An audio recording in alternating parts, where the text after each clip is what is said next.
Now, if you do have the dreaded yaw washout, that is definitely a thing. So let's talk about that and how you can fix that.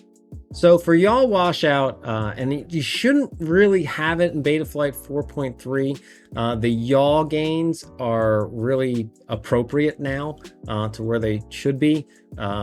So, mileage may vary, but if you do, you can see here on my P gain and my integral, my I gain on the yaw axis, I'm looking at 65, 115. So those are pretty beefy. You could definitely go up though if you do have yaw gain washout.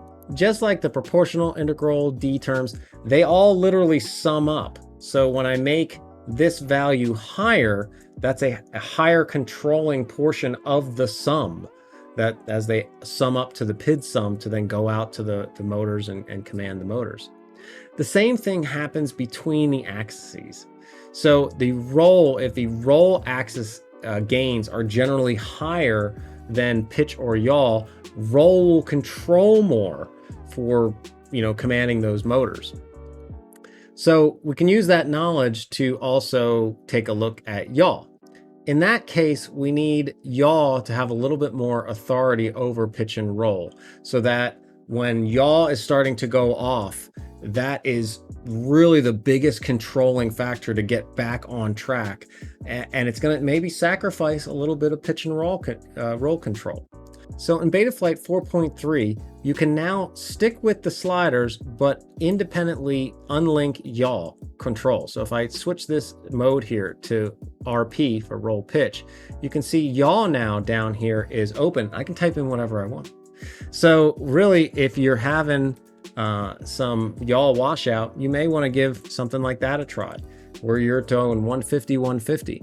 That is going to give a ton of authority to the yaw axis for quick movements off of some washout moves, and then also integral for some longer washout. So when you have a quick move where it needs to quickly react to any yaw going off track, that's the P term. But to sustain that, and even the washout, even though it seems really fast, it's a long time for the flight controller, because there's like thousands of iterations. I mean, 1 second is 8,000 iterations of calculations, or 4,000, because we're using a 4,000 K PID loop. So it's a long time for the quad term. So you really want to have P and I kind of complement and both be high to address washout. So go ahead, and you're not going to hurt anything. So, try bumping these numbers up. I mean, I think they go up to 250. So 250, 250. Feed forward is for like when you're moving the sticks for y'all. So that doesn't really matter for washout, because you're not moving the sticks. It's really these two terms. So go nuts with them. At some point, if you go too high, you will start to notice some yaw oscillation. But again, it's a whoop. It's not going to fly away, so don't worry about it. And yaw is not going to make you fly away regardless.